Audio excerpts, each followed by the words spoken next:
Parents को sponsor करना है, जस्ट फॉर एग्जांपल, उसके लिए जितना मुझे पता है, गलत भी हो सकता है, you need to correct it, उसकी क्या रिक्वायरमेंट है? सुना है उसकी कुछ स्पेसिफिक रिक्वायरमेंट्स हैं, वो क्या क्या रिक्वायरमेंट्स हैं वो आप बताइए। और पेरेंट्स के लिए अगर जैसे मैं हूँ अपनी वालदा को या वाले साहब को स्पॉन्सर करना चाह रहा हूँ और वो डिपेंडेंट है मुझ पर, I want them to be here with me, उसकी स्पेसिफिक रिक्वायरमेंट क्या है? जो लोग बहुत जानना चाहते हैं और उसमें क्या उनकी हेल्प हो सकती है, क्या उनको इन्फॉर्मेशन चाहिए इसमें उनको कोई कबाहत ना है वीज़ा लेने में?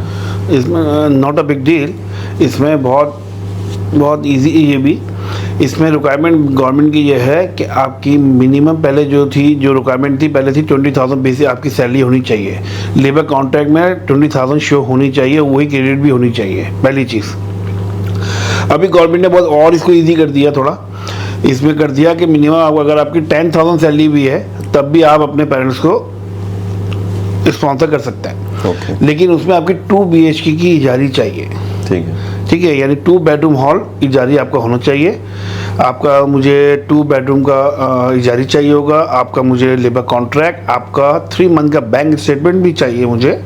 ठीक है, आपका पासपोर्ट कॉपी, वीज़ा कॉपी और ओरिजिनल एमिट आईडी, ये लेके आप किसी भी आमिर में जाइए और पेरेंट्स वीज़ा अप्लाई करते हैं, कोई मुश्किल नहीं, ईजी है। अच्छा, लेकिन ये बता दूं, पेरेंट्स का वीज़ा 1 साल का मिलता है, 2 साल का नहीं मिलता, 1 साल का ही गवर्नमेंट देती है। ठीक है। अच्छा, इसी से एक एडिशन मैं करना चाहूँगा, there are so many people in UAE जिनकी बेसिक सैलरीज 4, 5, 6, 7, 8 हज़ार हैं, they are working in sales, या उनको कमीशंस या ओवर टाइम या बोनसेस इस तरह से पे आउट होते हैं per month as per pay slip, as per WPS, कि उनकी इनकम 10 से 15 हज़ार के बीच है या 20 हज़ार या ऊपर भी होती है। जिनकी बेसिक जो है वो 10 नहीं है as per labour contract, but they are getting normal income और वो उनको एम्प्लॉयर से ही क्रेडिट हो रही है, and they can show in the bank statement, they can show in the pay slip also, which can be verified also. तो इसमें क्या कंडीशन है, उन लोगों के लिए क्या है? इसमें मैं आपको ये बोलूँगा, देखिए ये रेयर केसेस में आता है। अगर किसी की सैलरी जो है वो 7,000 है, जो उसकी कॉन्ट्रैक्ट में मेंशन है, लेकिन वो अर्न कर रहा है 25,000 सपोज, ठीक है, तो एज पर गवर्नमेंट वो एलिजिबल नहीं है।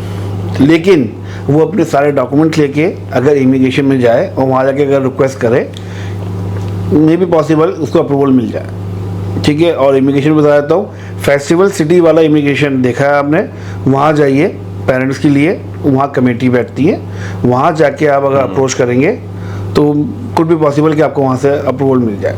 बिकॉज ये सवाल मेरे जहन में इसलिए आया था, बहुत सारे मेरे ऐसे दोस्त हैं, बल्कि मैं अपनी एग्जांपल भी लूँगा कि उनकी तवातर से आमदनी जो है वो 10,000 से ऊपर है, तवातर से, क्योंकि वो सेल्स में काम करते हैं या कमीशंस आ रहे हैं या ओवर टाइम कर रहे हैं, फैक्ट्री जॉब्स कर रहे हैं या टेक्निकल जॉब्स करते हैं, उनको TADI मिलता है, रेगुलर मिल रहा है, कुछ 6 महीने से, साल से मिल रहा है, 2 साल से मिल रहा है। उनकी आमदनी ऐसे ही बंधी हुई है, उनकी एनुअल आमदनी 1,20,000 से ऊपर है। लेकिन डेफिनेटली लेबर कॉन्ट्रैक्ट के ऊपर रिक्वायरमेंट मैट नहीं करती है।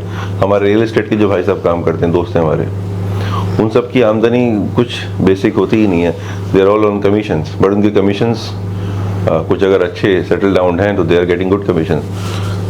तो उस सिलसिले में मैंने सवाल किया था आपसे। वो मुश्किल नहीं है, वही मैंने आपको वही बोला, अपनी बैंक स्टेटमेंट आप लेके जाइए और जाके अप्रोच करें, रिक्वेस्ट करें गवर्नमेंट को, इमिग्रेशन को, तो शायद आपको अप्रूवल मिल जाएगा। अच्छा, बहुत शुक्रिया।